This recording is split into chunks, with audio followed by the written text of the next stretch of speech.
Saya dulu punya seorang kiai yang begitu dekat, walaupun saya tidak berguru kepada beliau. Beliau sering berdiskusi, lama-lama beliau cerita tetangganya itu Tionghoa, Pak.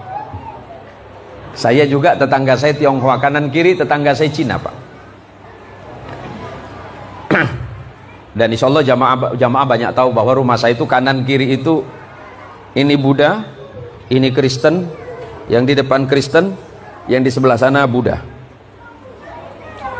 Dulu Umi almarhumah protes, "Nah, kenapa kamu seneng beli rumah di situ yang tetangganya non muslim semuanya?"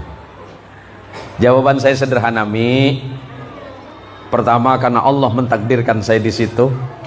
Yang kedua, mungkin saya bisa memberikan manfaat untuk mereka." Alasannya apa? Mereka tidak mungkin baca Quran. Wong Cino lambok boten ngertos, Pak, masalah Quran. Gak mungkin mereka baca Quran, gak mungkin mereka itu baca hadis.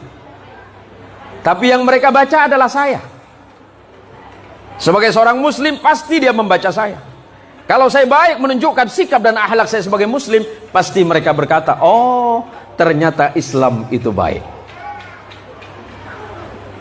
Karena saya mendapat cerita dari seorang ulama yang sudah wafat, namanya Kiai Subki Zayyadi. Beliau itu punya tetangga dulu di Paritwan Salim. Ada yang tahu Paritwan Salim, Pak Siantan? Iya, Perwasal. Punya tangga namanya Pak Afiong, Cina. Pagi-pagi Pak Afiong ini datang sama Kiai Subki. "Selamat pagi Pak Kiai." "Selamat pagi Piong. Ada apa Pak Piong?" "Aku sini minta doa." "Minta doa apa?" "Doa cepat kaya." Kata Pak Kiai, "Kita beda Tuhan." "Tak apa, Tuhan aku tak baik, siapa tahu Tuhan Pak Kiai baik." Semoga Allah merahmati Kiai Subki. Jadi macam manalah? Terserah Pak Kiai lah, yang penting aku kaya. Kau dulu kan kaya, Yong. Itulah Tuhan aku tak baik. Dulu aku kaya, uang aku banyak, toko aku banyak. Sekarang aku jadi bangkrut. Jadi macam mana lah? Minta doa lah. Kiai Subki bilang, "Udahlah Yong, kalau kau mau, yakin, bacalah Fatihah. Bapak banyak, kau baca 1000.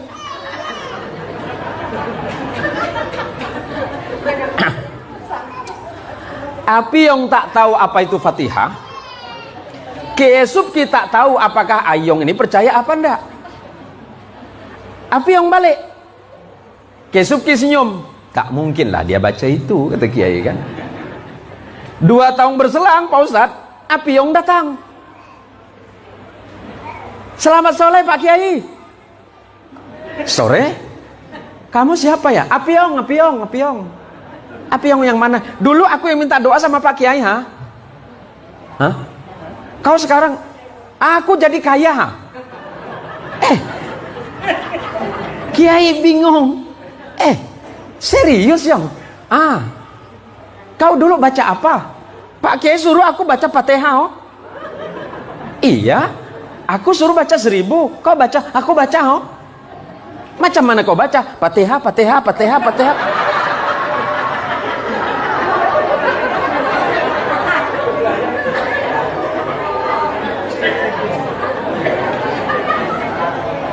Kaget Kiai.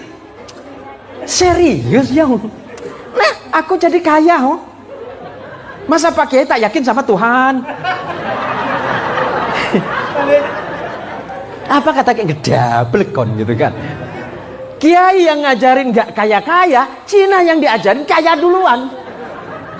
Jadi Kiai mikir, aku yang salah apa Tuhan yang kasih salah ini?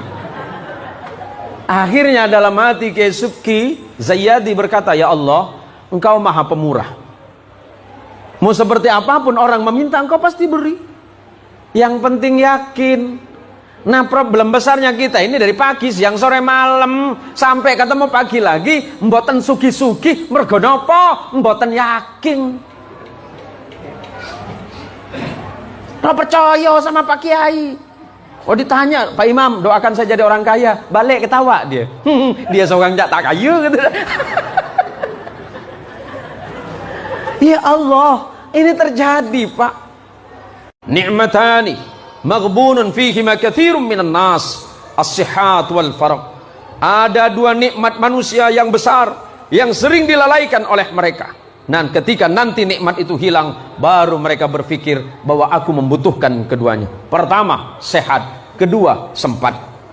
Ketika kita sehat, sempatkan waktu untuk beribadah kepada Allah. Bukan sholat ketika sempat. Ingat, sempatkan waktu untuk sholat, bukan sholat di saat sempat. Tak sempat, tak sholat, di saat sempat, baru dia sholat. Padahal waktu kita ini sudah cukup panjang. Kesempatan yang Allah siapkan begitu luar biasa. Yuk, masing-masing lihat ke dalam hati kita masing-masing. Sudah seperti apakah iman kita kepada Allah? Sudah seperti apakah ketakwaan kita kepada Allah? Dan sudah seperti apakah sabar kita di sisi Allah? Dan seperti apakah rasa syukur kita di hadapan Allah? Banyak di antara kita berpikir bahwa iman saya sudah kuat, ibadah saya sudah kuat. Padahal sebenarnya mungkin itu tidak seberapa di hadapan Allah. Maka mulai sekarang perbaiki sikap, perbaiki ibadah, perbaiki akhlak, perbaiki semuanya. Maka insya Allah, Allah akan memperbaiki hidup kita. Walaupun harta kita tidak banyak, walaupun hidup kita sederhana, rumah kita bukan rumah gedong, rumah kita tidak sebagus istana, mungkin rumah kita beratap dari daun sagu, kemudian papannya terbuat dari dinding yang biasa, lantainya terbuat dari papan yang AC-nya 25 jam. Sebab kalau rumah lantai papan itu AC-nya 25 jam Pak. Tapi dia bersyukur, alhamdulillah Allah, walaupun saya seperti ini saya bahagia ya Allah. Matur suwun, terima kasih Engkau telah menyiapkan aku rezeki yang sehat. Sebab kalau sehat nanti banyak orang akan membeli kesehatan, tapi ternyata mereka tidak mampu membeli kesehatan. Padahal ketika sehat dia tidak menyempatkan diri untuk dekat kepada Allah. Yang sering kita temukan adalah ketika kita sholat gak yakin kalau kita sedang berhadapan dengan Allah. Padahal yang Allah sebutkan dalam Quran, alladzina yadhunnuna annakum mulaqu rabbihim wa annakum ilaihi raji'un. Orang yang sholat madhep saking Gusti Allah itu yakin, Allahu Akbar. Hatinya berkata, ya Allah, aku tidak melihatmu, tapi Engkau sedang melihatku. Aku tidak mendengarmu, tapi Engkau mendengarku, ya Allah. Tunduk kepada Allah. Nek kulo kali jenengan sholat Pak, mulai dari takbir sampai salam, enggak ada satupun yang ingat Allah. Allahu Akbar, Bismillahirrahmanirrahim. Warung tak laku, jualan tak habis, ya Allah. Yang jualan ayam di pasar ngeluh, ayam naik, ya Allah. Tak ada satupun orang lewat nanya, Pak Kades, Ar-Rahmanir-Rahim. Anggaran tahun ini ya Allah seret betul, ya Allah. Persoalannya apa? Hatinya enggak nyambung. Kalau hatinya sudah nyambung kepada Allah, dia memiliki keyakinan Allah melihatku, aku tidak melihat Allah. Allah mendengarku, aku tidak mendengar Allah. Apapun yang aku ucapkan Allah tahu.